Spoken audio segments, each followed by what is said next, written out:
പങ്കുണ്ട്. അതുകൊണ്ട് കോടതിയിൽ നിന്ന് സ്റ്റേ കിട്ടുന്ന രീതിയിലൊരു ഉത്തരവാണ് UDF ഇറക്കിയത്. അതാണ് ഇതിന് പിന്നിലെന്നുള്ളൊരു വിമർശനമാണ് പ്രതിപക്ഷം ഉന്നയിക്കുന്നത്. രണ്ട് കാര്യമാണ്.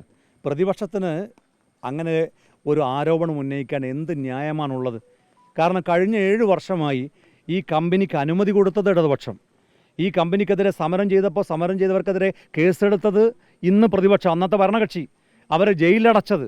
ഈ കമ്പനി തുറന്നു പ്രവർത്തിക്കാൻ ആവശ്യമായിട്ടുള്ള എല്ലാ ഒത്താശയും ഏറ്റവും ഉയർന്ന പോലീസ് ഉദ്യോഗസ്ഥർ മുതൽ സകല ആളുകൾ, യതീഷ് ചന്ദ്രയും വടകര SP-യും സകല ആളുകളെയും ഇവിടെ കൊണ്ടുവന്ന് പോലീസിനെ വിന്യസിച്ച് ഇവർക്ക് പ്രൊട്ടക്ഷൻ കൊടുത്തത് ഇന്നത്തെ പ്രതിപക്ഷമായ അന്നത്തെ ഭരണകക്ഷി.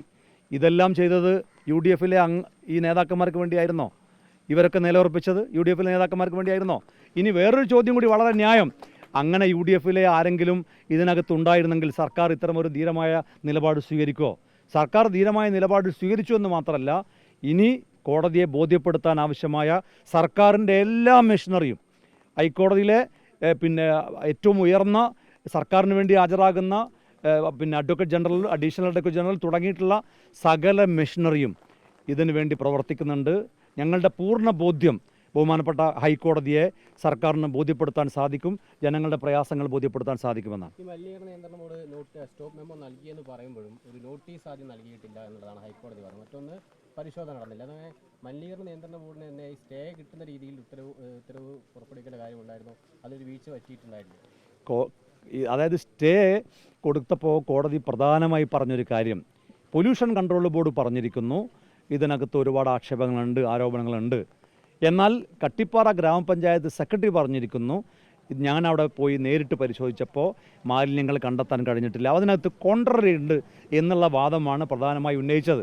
അതല്ലാതെ അതിൻ്റെ ടെക്നിക്കലായിട്ടുള്ള കാര്യങ്ങളോ മറ്റു കാര്യങ്ങളോ കോടതി പറഞ്ഞിട്ടില്ല. ഈ ഒരൊറ്റ കാര്യത്തിൽ ഊന്നി നിന്നുകൊണ്ടാണ് ഇത്തരമൊരു കോടതി സ്റ്റേ എന്ന താൽക്കാലികമായ സ്റ്റേ എന്ന ഒരു കാര്യത്തിലേക്ക് എത്തിയത്.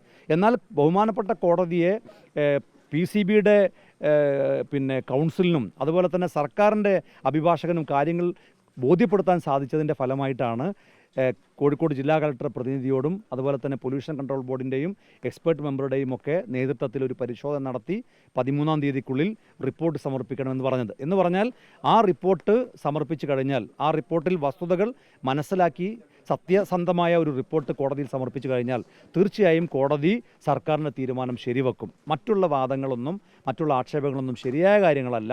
ഇത്രയും കാലമായി ഒരു സ്റ്റോപ്പ് മെമ്മോക്ക് ശ്രമിച്ചില്ല എന്ന് മാത്രമല്ല, ഈ കമ്പനിക്ക് അനുകൂലമായ നിലപാട് സ്വീകരിച്ചവരുടെ ഇത്തരം ആക്ഷേപങ്ങളൊന്നും ഞങ്ങളാരും മുഖവിലക്കെടുക്കുന്നില്ല, ഈ നാട്ടിലെ ജനങ്ങളും മുഖവിലക്കെടുക്കുന്നില്ല.